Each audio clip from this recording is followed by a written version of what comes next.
हम आज ऐसी जगह हैं जहाँ कभी महल हुआ करता था, जहाँ राजा रानी और उनके सभी सैनिक रहा करते थे, लेकिन आज बिल्कुल वो खंडर में तब्दील हो चुका है। और आइए देखते हैं ये जगह क्या थी, कौन यहाँ रहता था और इसके पीछे की कहानी क्या है।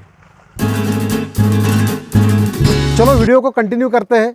आप मेरे साथ में हो शेष विशेष रिफ्रेश विद नीलेश इस यूट्यूब चैनल पर, और हम देखते हैं कि वो जगह क्या थी, कौन वहाँ रहता था और किस लिए ये सब बनाया गया है और कितने साल पुराना है।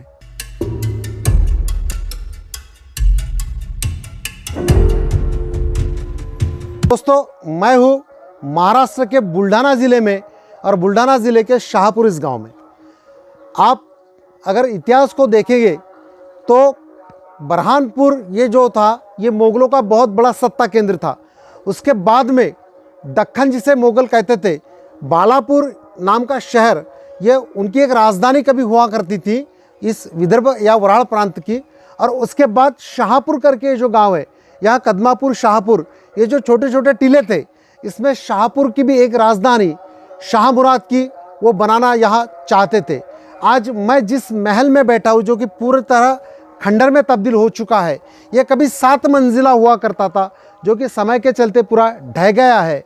और यहाँ कुछ गुप्त धन यानी कुछ सोना वगैरह मिलेगा, इस लालच में लोग यहाँ खुदाई करते हैं और उन्होंने काफ़ी नुकसान इस महल को पहुँचाया है। यहाँ ऊपर जाने के लिए आप सीढ़ियाँ देख रहे हैं कि जो ऊपर के मंजिल तक जाती थी। ऐसे छोटे छोटे इस परिसर में काफ़ी हद तक महल है।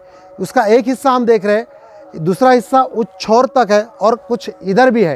यानी कभी यहाँ शाह मुराद रहता था। पिछले वीडियो में आपने शाह मुराद की कहानी देखी होगी, या फिर निपानी बाबा से जो शाह मुराद की टक्कर हुई थी, वो कहानी भी मैंने सुनाई थी। अगर आपने नहीं देखी तो वो वीडियो आपको देखना पड़ेगा। और शाह मुराद की हम कब्र पर भी गए थे, वो भी वीडियो आपको इससे पहले देखना पड़ेगा, तब जाके आपको ये पूरी कहानी समझ में आएगी।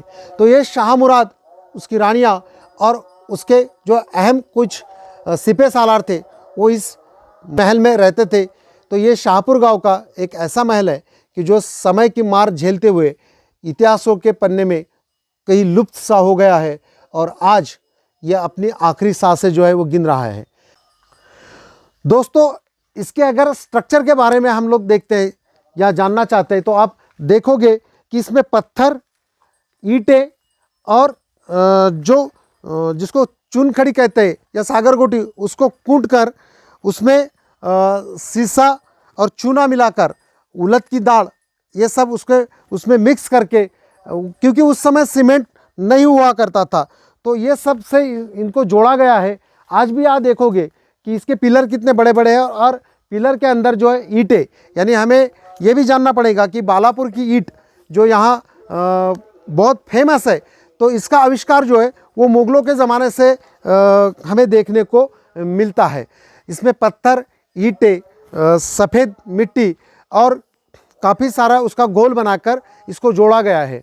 क्योंकि आज कहीं सपोर्ट इसको नहीं है, कहीं कॉलम नहीं है, फिर भी ये आज समय के चलते खड़े हैं। या अभी हम लोग देखेंगे कि मानो इसके सब अभी ये अंतिम समय इसका चल रहा है। ये कब अब बारिश और इन सब चीज़ों के चलते ये ढह जाएगा, ये हम बता नहीं सकते, और लोग भी इसे काफ़ी नुकसान पहुंचा रहे हैं। ऐसा गांव का या इस गांव में जो हिस्ट्री दफन है, उसको कहीं आपके सामने हमने लाने का ये प्रयास किया है। ऐसे ही अनसीन जगहों के और अनसीन हिस्ट्री के लिए आप मेरा चैनल देखते रहिए, उसे लाइक, शेयर, सब्सक्राइब और उस पर कमेंट करते रहिए। मिलते हैं अगली किसी ऐसी ही अनसीन जगह के साथ। तब तक शेष विशेष रिफ्रेश विद नीलेश।